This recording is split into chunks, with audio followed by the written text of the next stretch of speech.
What's the craziest thing you found out about someone close to you? My wife died 2 years ago at a young age, 49.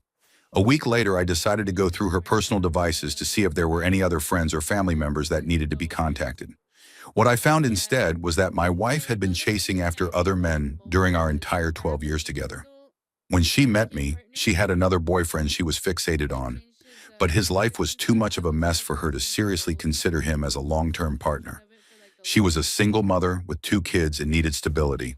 Still, she loved the attention he gave her and the constant validation he offered. There were other men as well, people she met online. In total, I uncovered 6 boyfriends she had during the time of our relationship. I stopped looking because each new discovery completely broke me. It did explain why our relationship stalled after we moved in together. She became disinterested in building anything deeper with me and did the bare minimum to keep me around because I was paying the bills for her and her children. And because I truly loved her, I kept hoping things would eventually improve between us. But things were never going to get better, only worse, because she was actively undermining any real chance we had. Story 2. My ex and I were together for over 20 years. I grew up very poor in a far from ideal home. My dad died when I was young, and my mom left with a man she met on the internet. My ex and I started dating for the first time when I was around 18. I chased her for years, and eventually we became serious, moved in together, and built a life. Her dad was a doctor, and her family was well off, and they immediately treated me like one of their own. Her dad and I got along incredibly well, and I saw him as a father figure. He could be demanding, but I always made myself available for anything he wanted or needed. I helped with car projects, home renovations, trips, and I took time off work whenever they came to town. Anything at all. A couple of years after we moved to a new town so she could continue school, my ex cheated. We split up for 2 years, and during that time I would still occasionally drive back to our old town just to see her parents, sometimes just to have lunch with them. We eventually got back together, and a few years later I had suspicions that she was cheating again, but I never had proof. I told her I had forgiven her once, but if it happened again, we were done. During the summer of 2020, with the pandemic and everything happening at the time, she completely spiraled. She started drinking heavily, partying, using substances, and disappearing to her parents' lake house for weeks at a time. I eventually found out she was having an affair with a man she met at a sketchy bar, and that was the end for us. The morning she admitted it, she had passed out the night before, and I saw messages coming through on her phone. We had a long, emotional conversation, and I told her I was leaving. I had been paying for her phone on my plan, and I told her I would be canceling it because I was not going to pay for her to talk to the man she was seeing. She asked if she could quickly call her parents to explain and tell them she might be without a phone for a few hours. While I was upstairs packing a bag and trying to figure out where I would go, I heard her on speaker telling her dad that we were finished, that she had been seeing someone else, and I found out. I then heard her dad say something I will never forget, that he was glad, that he had always said he never liked me, and that she could do better. That hurt far worse than the cheating. He had been like a father to me. They were the only family I had ever really known, and I loved him and believed he loved me too. Story 3. My cousin got serious with a guy she was dating and wanted the family to meet him. She warned us that he had been in prison and had a past involving gangs and substances, but that he had been clean for a decade and was ready to settle down. He definitely looked the part, with gang tattoos, a shaved head, and silver teeth, and he looked a decade older than he actually was. He absolutely looked like someone you would expect to be dangerous. At 6 feet 3 inches tall and around 275 pounds, he was physically intimidating. That being said, he turned out to be one of the nicest people any of us had ever met. Incredibly kind, respectful, and clearly deeply in love with my cousin. My cousin had been dealt a very tough hand in life, with an absent father, a chronically ill mother, and an ex-husband who abandoned her while she was pregnant. So seeing her with someone who truly adored her and was so wonderful with her daughter made all of us genuinely happy. While he was in prison, he took administrative classes and later used that experience to work his way up to a supervisor position at a local hospital. He also runs outreach programs at the juvenile detention center. After he and my cousin got married, he legally adopted her daughter, and together they now have a little boy who is almost 1 year old. People often judge others based on how they look and expect behavior to match that appearance. But Joaquin taught our entire family that people can truly change when they are genuinely motivated to do so. He is an amazing man, my cousin is truly happy, and they deserve all the good things life has to offer. Story 4. In the mid-1990s, I came home from my honeymoon to find a card from the Federal Bureau of Investigation stuck in my front door. My neighbor across the hall popped out and asked if everything was okay because there had been a bunch of police officers looking for me. It turned out that my best friend of 5 years, who I thought had moved away to be with his girlfriend, had actually been traveling around the country seducing women, draining their bank accounts, robbing them blind, and then disappearing. He even stole some of their cars, drove to his next target city, and either sold the vehicles to illegal chop shops or abandoned them. He left a jacket behind at one of his victims' houses, and inside the pocket was my name and phone number. I went to the federal building in downtown Chicago, answered all of their questions, convinced them I had no knowledge of any of this, and after a few hours agreed to contact them if I ever heard from him again. About 6 months later, he called me out of the blue and I casually asked how he had been and if he was still in Minneapolis. He said no, that did not work out, that he was back in Chicago, and then tried to sell me some stereo equipment. I told him I was good but suggested we hang out because I missed him. He was cautious and suspicious at first, but eventually I convinced him to go play paintball with me as long as I paid, which was normal for our friendship since I was well off and he usually struggled financially. I then called the Federal Bureau of Investigation agent, whose card I still had, and told him I was playing paintball with him on Saturday in Gurnee, and all he said was thank you and that they would keep in touch. Saturday morning came, I picked him up in his old neighborhood, and he looked thinner and stressed but genuinely happy to see me. We got to paintball around 9 in the morning, played for a few hours, and then took a lunch break while eating sandwiches when 2 black sport utility vehicles pulled into the parking lot. My friend did not think anything of it, but it was very noticeable. Then 2 of the people we had been playing paintball with turned to my friend and addressed him by his full name, and it hit me that we had been shooting paintballs with undercover agents for 3 hours. They took him away in the vehicles, and I acted surprised, which I partially was. I never heard from the Federal Bureau of Investigation again. He ended up spending 6 years in prison. My wife never liked him, and I truly despised him for what he had been doing, especially for trying to sell me stolen property. The final twist is that one of his first victims was a woman from Joliet, whom he met while I was dating her. After we broke up, he pretended to randomly meet her at her job in a mall, started a relationship with her, stole her belongings and her car, and disappeared. She was pregnant with his child, and that boy is around 30 years old now. Many years later, she reached out to me on social media, told me the entire story, and asked if she should tell her son about his father. I did not know how to advise her. She later told me that he died from hepatitis a few years after being released from prison. When I looked up his funeral records, I discovered that he had convinced his fiancée that he was a former special operations soldier, and she insisted he be buried with full honors, which apparently actually happened. That is how manipulative this man was. Story 5. My best friend since elementary school was not really my best friend. I was close with a pair of twin boys, I will call them Tony and Jay, and the 3 of us, along with a larger group of friends, were inseparable for a long time.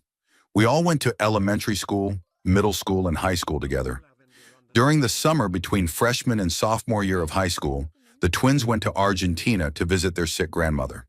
Apparently, Tony decided he wanted to make the move permanent, while Jay wanted to come home.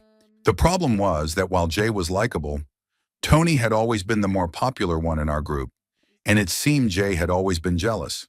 So Jay took over Tony's identity, and because they were twins, no one questioned it.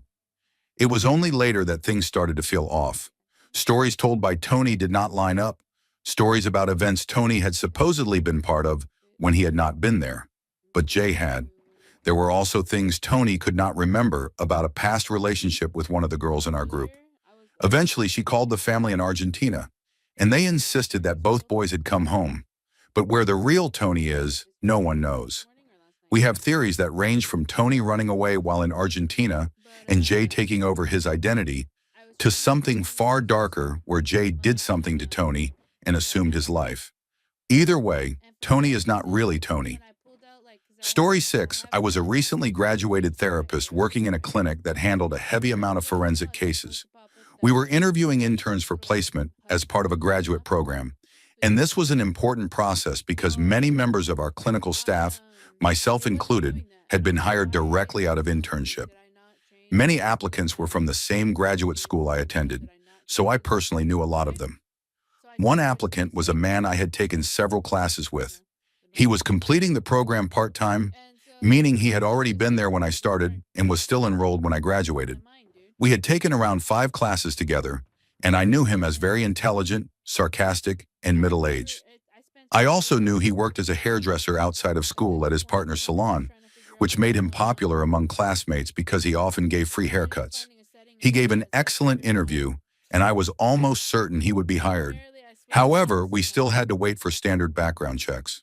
When the results came back, we learned that when he was 18, he had committed an aggravated assault and a homicide, had spent 2 decades incarcerated, and was now on lifetime probation. He had served his sentence, and I genuinely believe he was capable of being an excellent therapist. But because we worked in a forensic clinic, and due to state regulations, we were not allowed to hire anyone who was on probation or parole for a clinical role. Story 7. My dad taught part-time at different local universities throughout his career. One professor he was especially close with, named Fred, was about a decade younger than him. My dad had served as a Marine toward the end of the Second World War, while still a teenager, and he was German-American, born and raised in New York City, but he spoke German with his family. Fred was Jewish and had grown up in Germany. Fred and his mother had gone into hiding, separate from the rest of their family, so that his older brothers might have a better chance of surviving without worrying about a 6-year-old child and their mother. His sister managed to flee the country, and his father had already been taken.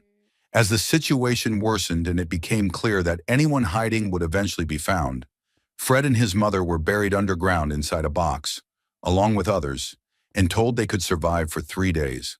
The plan was for neighbors to dig them out once it was safe, with shovels hidden nearby. However, the occupying forces stayed longer than expected. When digging finally began, my dad and other German-speaking Marines arrived in the area, blending in.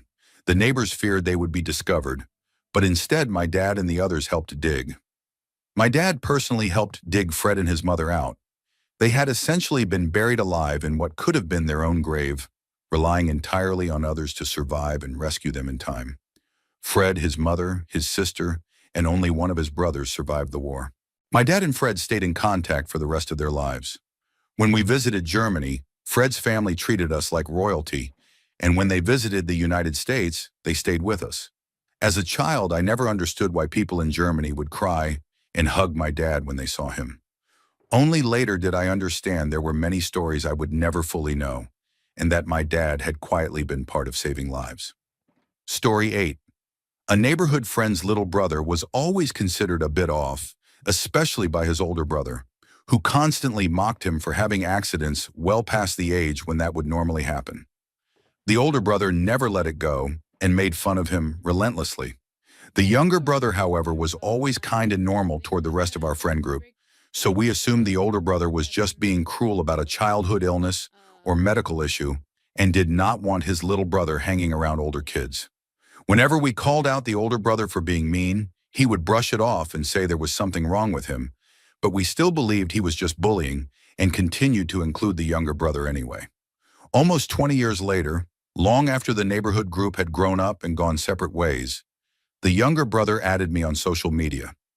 I accepted and was surprised to see that he appeared to be a successful, attractive, and happy adult.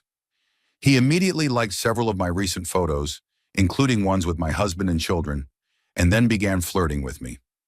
I told him clearly that I was married, but he continued anyway, so I blocked him for being inappropriate.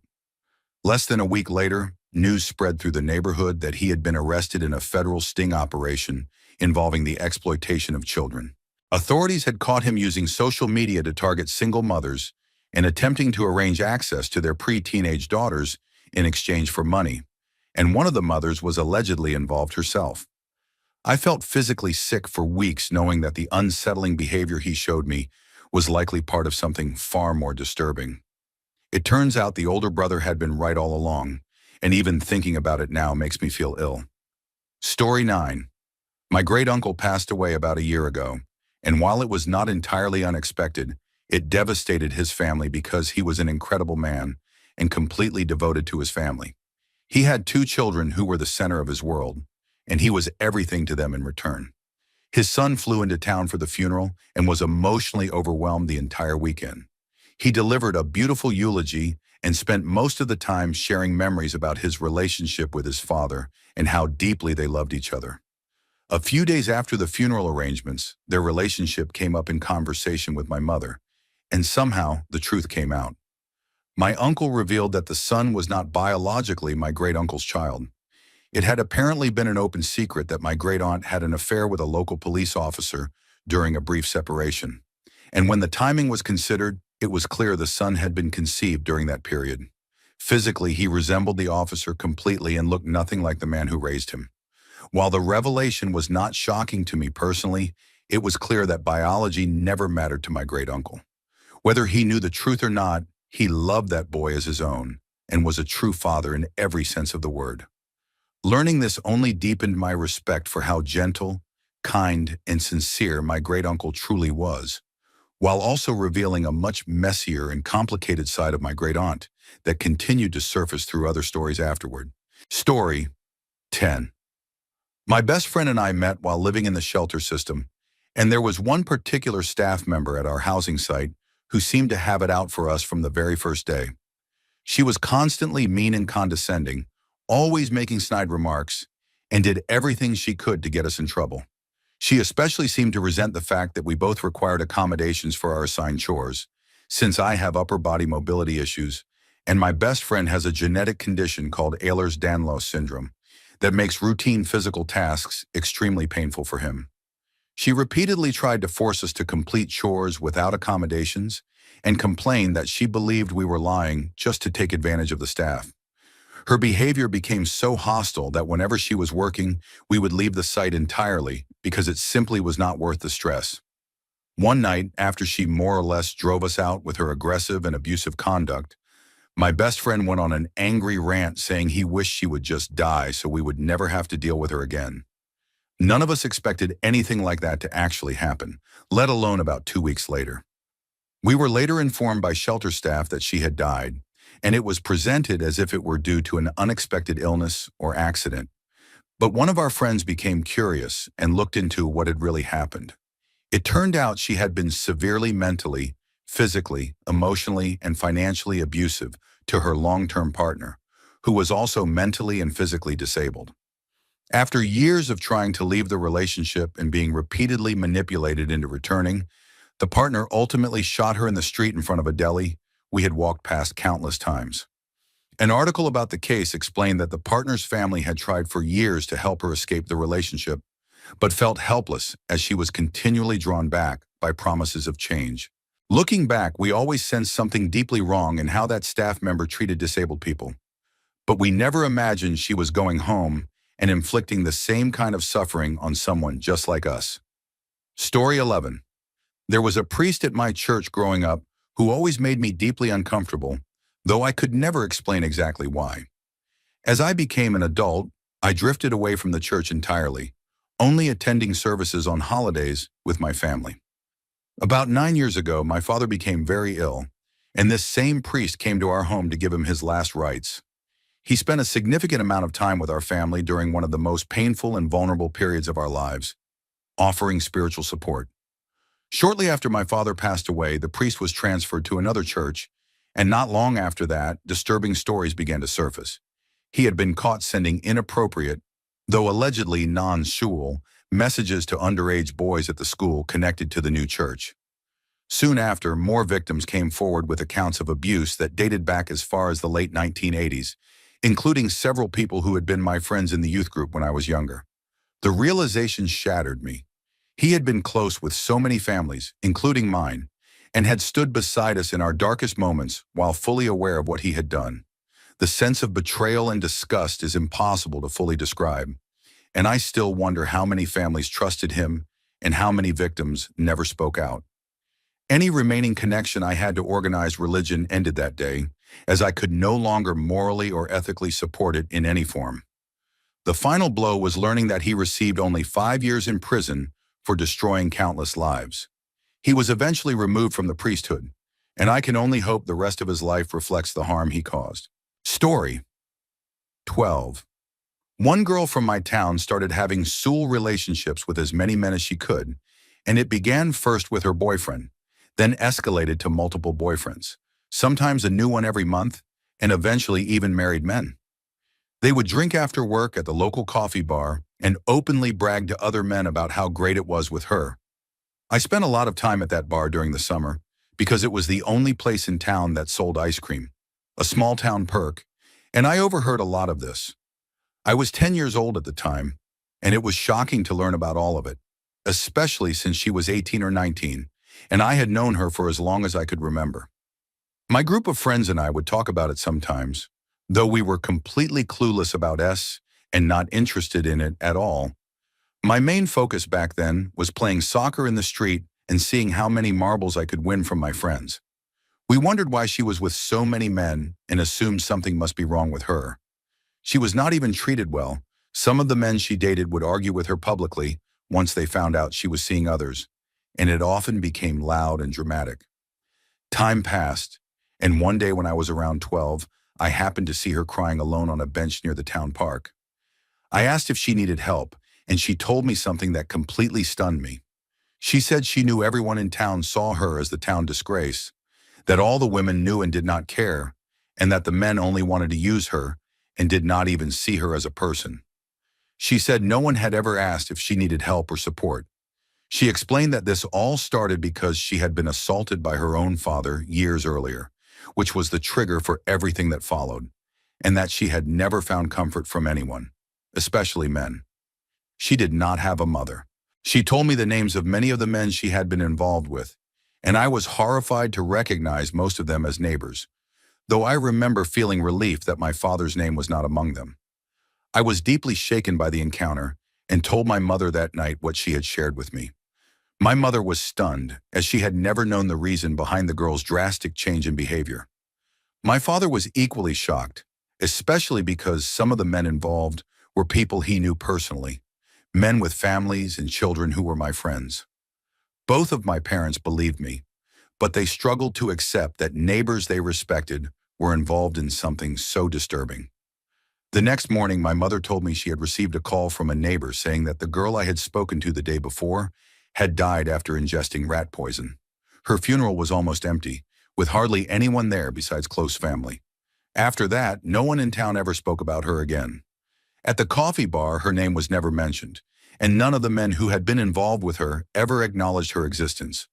My friends and I talked about it and understood that many of those men, including some of our friends' fathers, had behaved terribly. It deeply affected their families, with many of my friends growing to resent their fathers for what they had done, and their mothers for knowing and choosing to stay silent. Her family eventually left town. Her father was never charged. The men involved went on with their lives as if nothing had happened. But my friends and I never forgot her. The pain she endured stayed with me, and it later pushed me to work with young people through youth programs, many of them around the same age she was, helping them talk through their struggles so they do not feel alone or end up on the same path. It still amazes me how many young people carry similar pain and simply want to be heard and understood. Story 13. This may seem minor compared to other stories, but it deeply affected me. I received a call from an animal rescue saying they had found my cat abandoned outside. This was a cat I had rescued and later adopted out years earlier to someone I believed was my best friend. It turned out she had essentially forced the cat to live outdoors after she suddenly cut contact with me for reasons I still do not understand. She abandoned me and then abandoned the cat.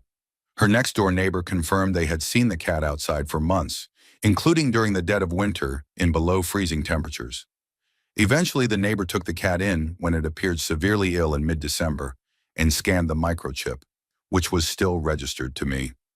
From the very beginning, we had known the cat had feline immunodeficiency virus, so the neglect made it even worse. Getting that call was one of the most shocking moments of my life, and I still cannot believe someone I trusted could do that. It was devastating enough that I needed therapy to process it, and my heart goes out to those who have endured even more painful experiences.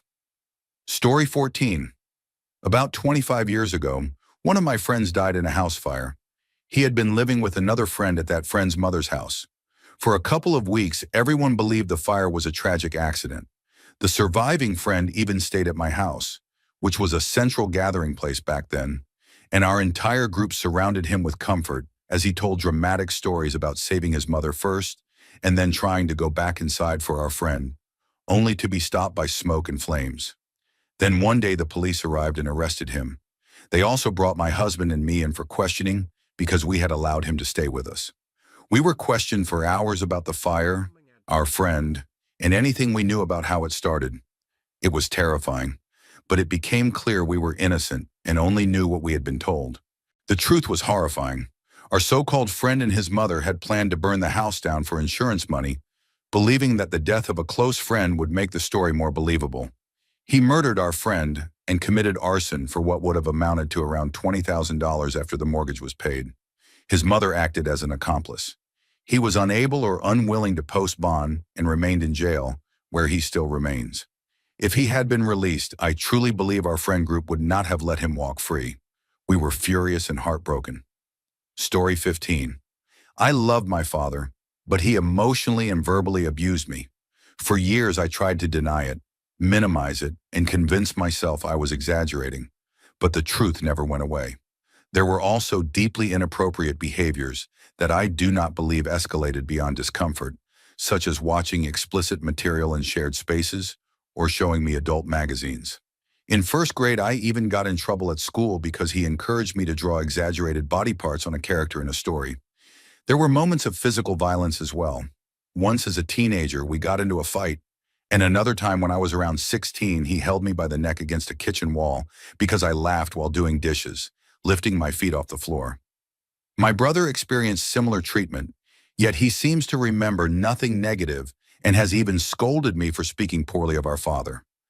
I remember moments like my father angrily forcing food into my toddler brother's mouth while my mother cried and screamed that he would choke him.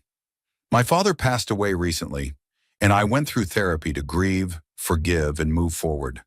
But memories still surface unexpectedly. What made it even more confusing was receiving condolences. Everyone described him as kind, friendly, always ready to help, and full of fun stories. People shared joyful memories of my quirky, entertaining father, and I simply thanked them. Sometimes I wanted to tell them the truth, that he once choked me, constantly told me I was too stupid, too unattractive to ever marry, and insisted that anything meant for grandchildren should go to my brother because he assumed I would never have children. When I announced my first pregnancy, his response was disbelief and silence. Still, I just said thank you to everyone mourning him. I often wonder how shocked they would be if they knew the full story. Story 16. I had a co-worker who worked in a separate office and became one of my closest friends. We talked every day, exchanged Christmas and birthday gifts, helped each other with projects, coordinated travel so we could attend the same conferences and trainings, and always backed each other up. We were genuinely close. Then our offices went through a merger, and we were both guaranteed leadership roles. We were even asked to come up with a plan together for how we wanted to divide responsibilities. We met, created a plan we both agreed on, and prepared to present it to management. What I did not know was that he went behind my back and presented an entirely different plan, one where he was in charge of everything, and I reported to him while being stuck with all of the unpleasant, behind-the-scenes work, and he kept all of the public-facing and career-building responsibilities. When I tried to explain what had happened, no one believed me. I was treated like I was imagining things for even suggesting he would betray me like that. Eventually, he accepted another job within the company, a role he had told me he had not even applied for, while asking whether I had, and I was left holding the entire miserable position alone. Years later, multiple people reached out to me to apologize after he had done the same thing to them, and they finally realized I had been telling the truth the whole time. Story 17. After my parents separated when I was around 3 or 4, my mother moved in with a female friend who was also her co-worker. They became incredibly close. They did not just live together, they commuted to work together when their shifts aligned, socialized with the same friends, and did most things side by side. She took me to school when my mom was working or sleeping after overnight shifts, helped me with math homework because my mom was not great at it, and was deeply involved in our daily lives. My parents had agreed on shared custody, which meant I spent about half my life with my mom, and during that time this woman was always there, present in nearly every aspect of our routine. She even supported us when my mom took time off work to provide end-of-life care for my grandmother. We were always together. They argued a lot, though I never fully understood why, usually over things that seemed minor to me. After about 5 or 6 years, they decided to live in separate apartments within the same complex, and not long after that, the woman chose to move back to her home state to be closer to her family. Before leaving, she came by my mom's apartment to say goodbye, became emotional, cried a little, and gave me a long hug. I was too young to really grasp the significance of it at the time. Years later, during a reunion phone call with her, my mom, my older brother, and me, my mom casually mentioned that even though they fought a lot, they still had many good times together. I commented that they fought more than any friends I had ever known. My mom and brother looked at me confused, and I did not understand why. It finally clicked that two unrelated women who shared a bedroom and a bed, split bills, raised a child together, worked together, argued intensely, and did everything side by side were probably more than just friends. I was around 16 when I realized it, and we all ended up laughing about how long it took me to understand. Story 18. I grew up with only my mother. I was never allowed to ask questions about my father, and if I was overheard talking about him with other kids, I would get in serious trouble. Yet at the same time, I was encouraged to write him letters, draw pictures for him, and make birthday cards. My mother always told me he would come back one day, and I believed that until my late teens, when it became too painful and I finally gave up. In my late 20s, she experienced withdrawal from one of her psychiatric medications and had a mental breakdown, during which she blurted out that all the secrecy was because she became pregnant with me while he was married and did not want anyone who knew him to overhear. She never told me who he was, and by then I did not really want to know, but she hinted enough that I pieced together he had been around a lot until I was about 4 years old, and then disappeared completely. When I was 43, my aunt told me that he had died, not as my father, but as my mother's old friend. I looked up his obituary and saw that he had divorced a few years before his death, and that my mother was listed as his oldest and dearest friend. I searched online and found many pictures of them together at family gatherings with his sons, who were my half-brothers. I was never acknowledged by him, and I never confronted my mother about it. She had always been difficult, but this discovery was by far the most shocking thing she ever did. Story 19.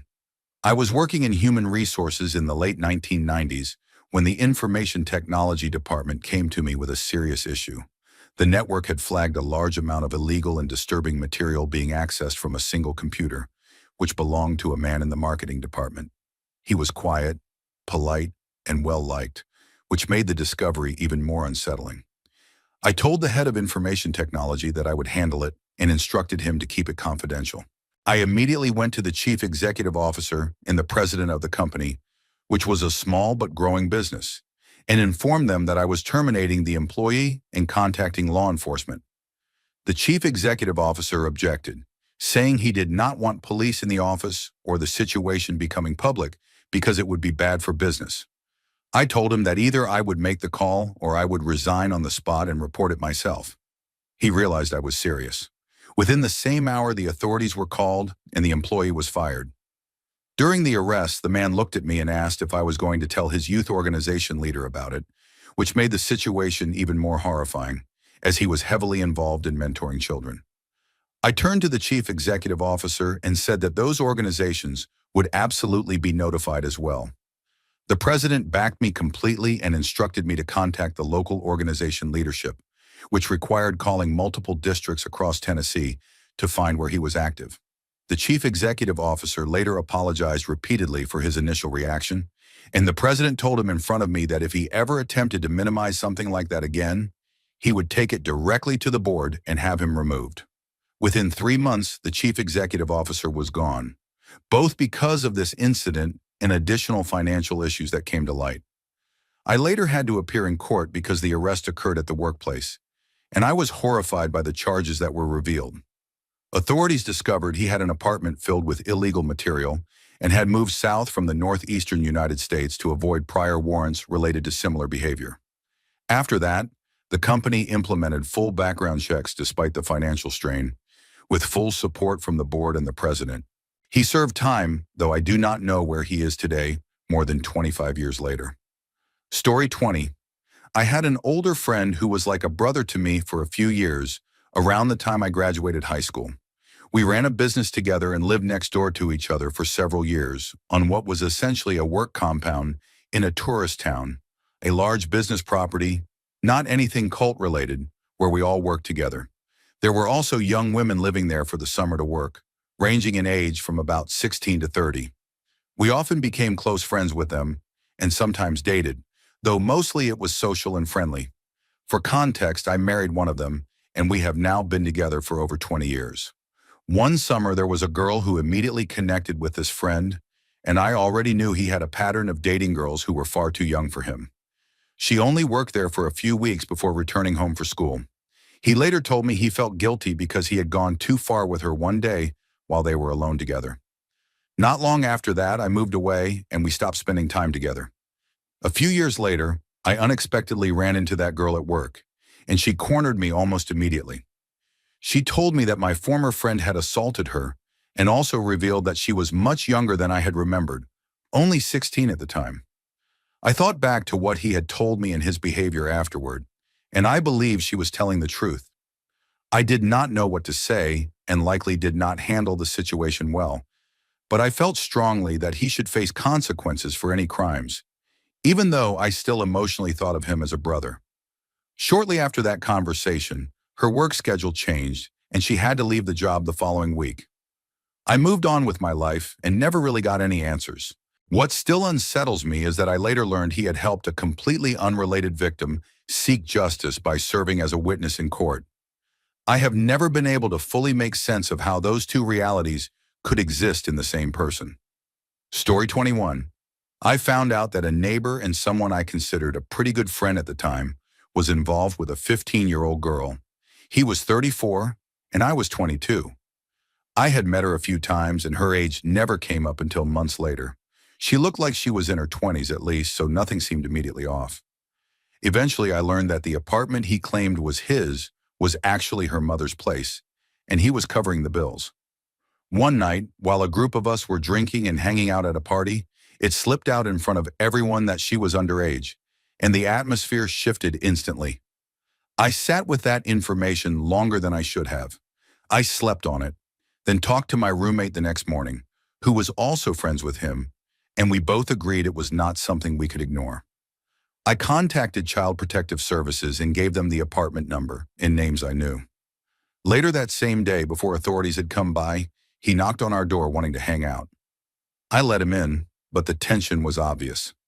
I told him directly that I knew about his relationship and that I did not want to spend time with him anymore. He seemed to understand, apologized briefly, and left. Up until that point, he had seemed like a solid guy, into heavy music, outgoing, and easy to get along with, which made it even more disturbing. I never saw him again. Child Protective Services contacted me later, and I shared everything I knew. I saw the girl a few times before I eventually moved away, but we never spoke again. I assume he was either arrested or legally barred from contact, but I never learned the final outcome. Story 22. A while back, I was part of a fairly large friend group that I was introduced to through one of my closest friends. There was a girl in the group, I will call her A. She had an extremely over-the-top personality, endless wild stories, and was very much the life of the party. Everyone seemed to love her, but I always got strange vibes from her. I stayed friendly in group settings, but never sought her out one-on-one or tried to get close to her. My friend, however, became very close with her and another girl in the group, who I will call C, and the three of them formed a tight little trio. A and C lived together as roommates.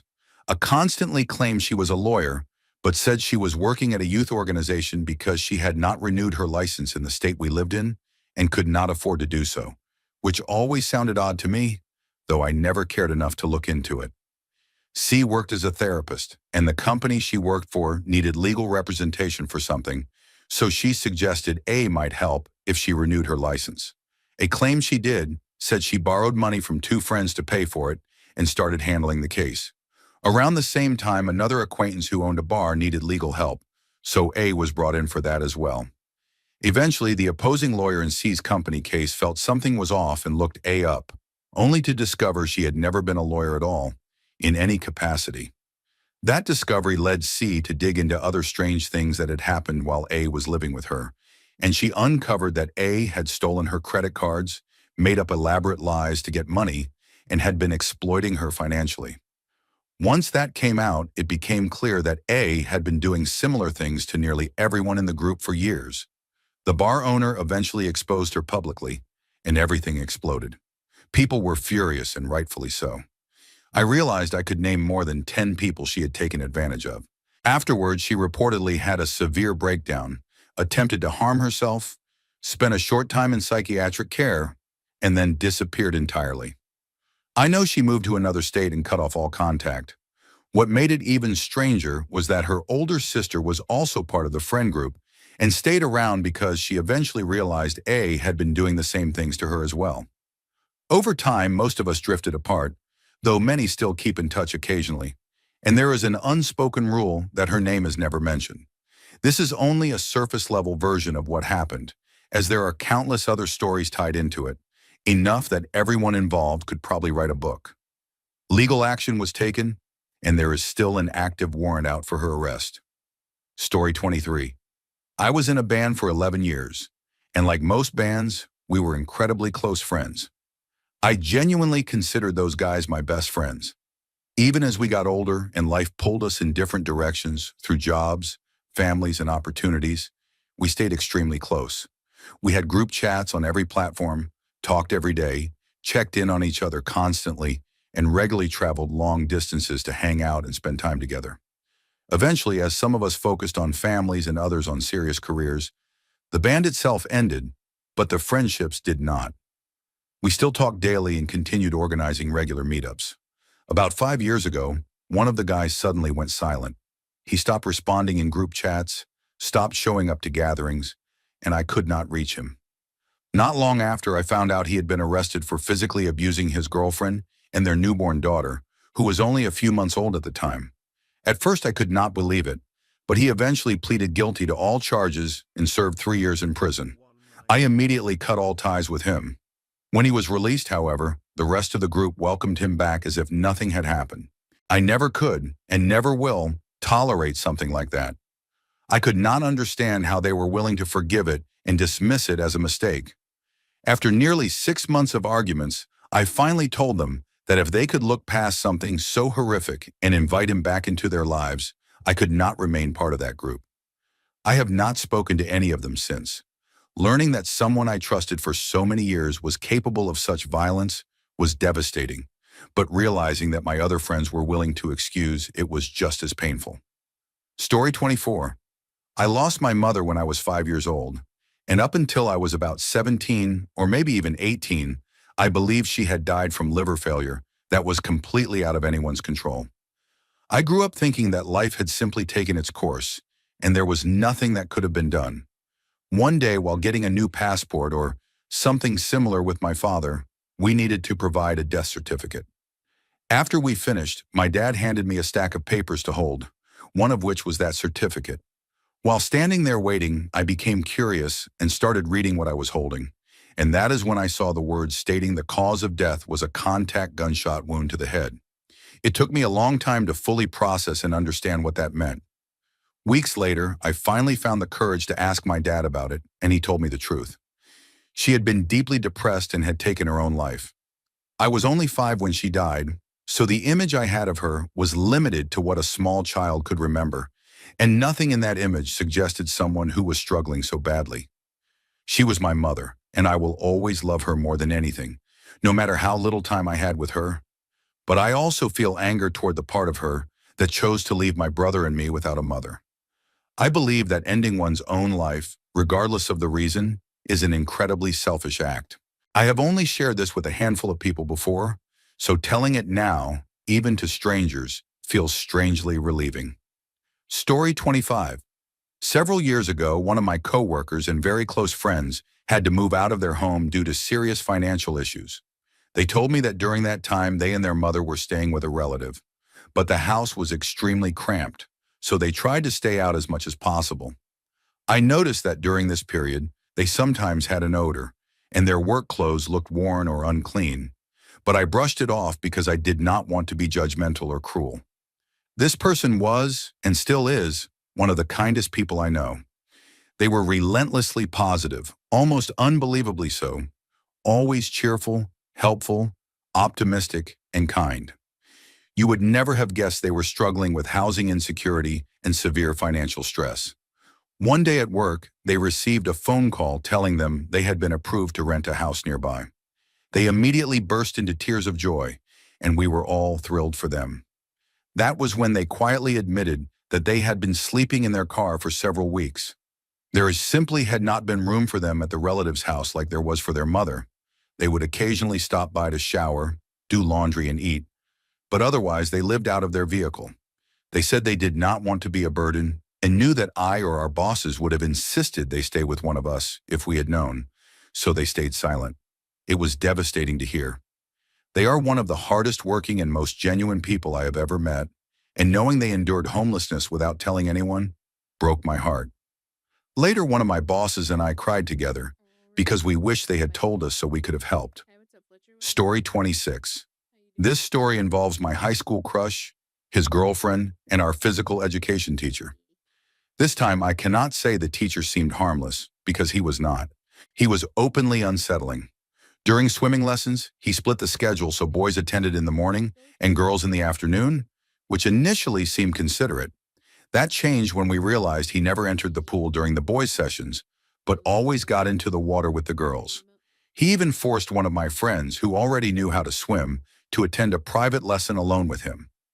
There was also a female student he frequently visited during class breaks under the pretense of reminding her to eat and pray, and it was clear this behavior had been going on for a long time. One day he suddenly did not show up to class at all, which was shocking because he had never been late or absent before. The headmaster filled in that day, and the following week we discovered he had been replaced without any explanation. We were assigned a new teacher, a woman with a military background, who later lost her job for unrelated reasons. Despite her flaws, she openly acknowledged how disturbing the former teacher had been and eventually revealed the reason for his disappearance. She told us that he had impregnated one of my senior classmates, a girl who was deeply involved in church activities. According to what we were told, the girl reported the relationship to the headmaster after becoming pregnant. The teacher wanted to marry her, but she refused and demanded a large sum of money instead. Shortly after, he vanished and was never seen again. There were no arrests and no public consequences. In my school and country, the situation was quietly buried, and what should have been a major scandal became nothing more than whispered history that newer students may have never even heard about. Story 27. My best friend, who I had known since childhood, I will call him Ralph, was incredibly smart, quiet, and well-liked by everyone. In high school, we used to climb buildings for fun with another friend. One night, we climbed a particularly tall building, and I vividly remember a moment when Ralph was just standing there, looking at the two of us. Years later, in our mid-20s, Ralph and I were living together and reminiscing about old memories, including that night. I asked him what he had been thinking back then, and he calmly told me that he was wondering whether he could push both of us off and then say we fell, because he had always wanted to kill one of his friends. He was completely serious. I later learned that he had wanted to die for his entire life, not out of sadness or depression, but simply because he wanted to be dead. It was disturbing, especially since by his mid-20s he was doing extremely well, had become charismatic and attractive, was successful with women, and seemed to have a bright future. During the time we lived together, we once had a very minor disagreement, and he punched me without warning. He was about 5 feet 9 inches and 150 pounds, while I am 6 feet tall and over 200 pounds, and I was shocked by how strong he was. On another occasion, he took me into the forest and showed me a plant with a white flower and told me that if I had not gotten my life together when I moved there, he would have killed me out of mercy. I was the only person who ever saw this side of him, and despite everything, he was my closest and most loved friend. He eventually died under highly suspicious circumstances during a work-related incident that was officially ruled an accident. But part of me believes he may have planned it so his family would not think he took his own life. I think about him every day. Despite all of this, he once saved my life by helping me get clean. When I was addicted to meth, he tracked me down, broke into my house, confronted me, bought me a ticket to another state where he lived, and forced me to sober up. He was deeply complex, dangerous, and also capable of profound loyalty and care. Story 28. I am 58 years old, and a couple of years ago, I discovered that a family uncle who had done Big Brother-type activities with me after my parents' divorce, and who was also the lawyer responsible for my sister's adoption into the family, was actually my biological father. A half-cousin found me through ancestry records and asked my out-of-state relatives at a wedding who I was, and the youngest daughter, who was still about 10 years older than me, and whom I also knew through my uncle, said she already knew the truth. I was later contacted by her adopted daughter, and my half-sister and I met in person last summer when she brought me one of our father's old cowboy hats. We had a genuinely lovely time together, and she told me she did not expect me to suddenly become part of the family, but that the door would always be open if I ever wanted to reach out. That winter, she suffered a stroke and was not expected to survive. Her daughter called to tell me. About a week later, I was lying in bed reading when I felt a sudden presence and had the clear thought that she was coming around to say goodbye, and then I went back to my book. The next day, a cousin called to tell me she had died the night before, at almost exactly the same time I had that thought, which stood out to me because I had been awake late and remembered the time. I was invited to attend her funeral over video call, where I was introduced as a newly discovered family member, and everyone was warm and welcoming, though I later heard there was one difficult sibling who chose not to attend. A few months later, I met my last local half-cousin for lunch. We had a great time, and we will likely do it again in the future. Story 29. I found out that a girl who always hung around a buddy of mine, who used to introduce her as his sister, so I assumed they were just very close, was actually what he referred to as his pet. Apparently they met online, and he convinced her to move across the country to live with him and essentially exist for his control. I never found out whether it was Sewell in nature, but after he told me this, it completely changed how I saw him and the way they interacted. From the outside, it appeared to be consensual, which I tried to rationalize since they were both adults. But there were many moments where it felt like it was crossing a line, including constant verbal control, though thankfully never anything physical. He demanded that she go everywhere with him, even to his workplace while she was unemployed, and he became visibly angry if other men so much as looked at her. They were also very into anime culture, which on its own means nothing, but they genuinely behaved like exaggerated characters, with him being dramatic and dominant, and her extremely submissive and quiet. I never told anyone else because it technically seemed consensual, but I slowly distanced myself because it made me deeply uncomfortable. Eventually they moved away, and the situation removed itself from my life.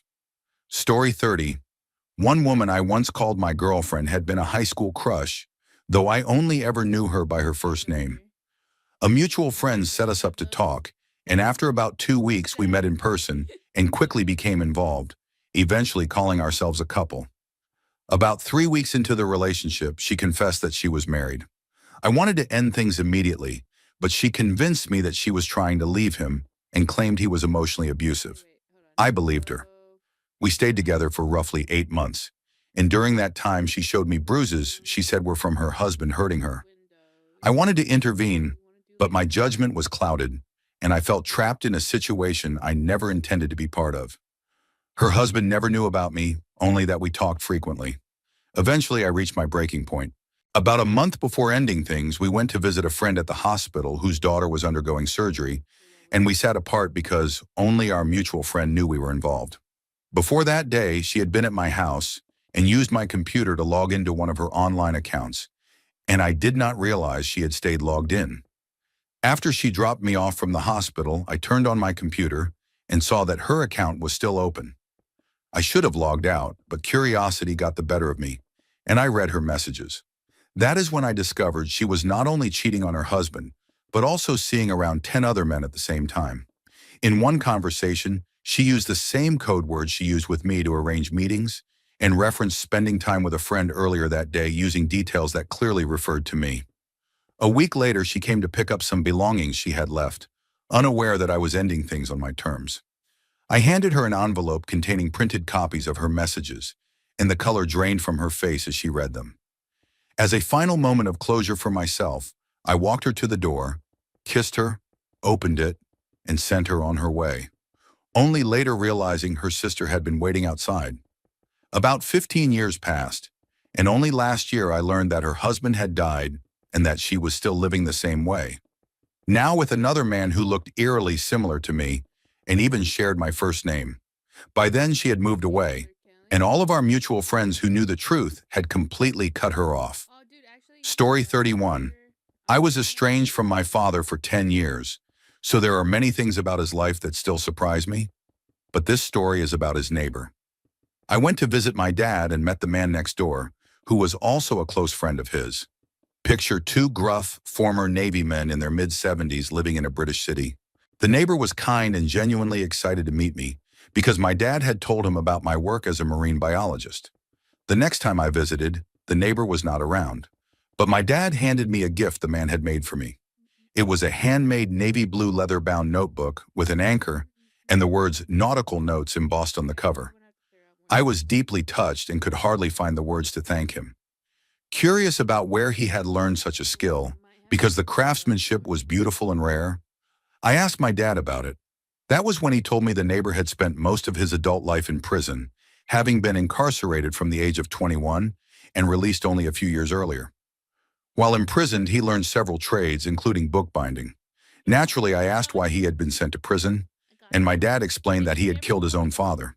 His father had been a violent alcoholic who abused him, his mother, and his sister, and one day an argument escalated and he pushed his father, who fell, struck his head on the fireplace, and died.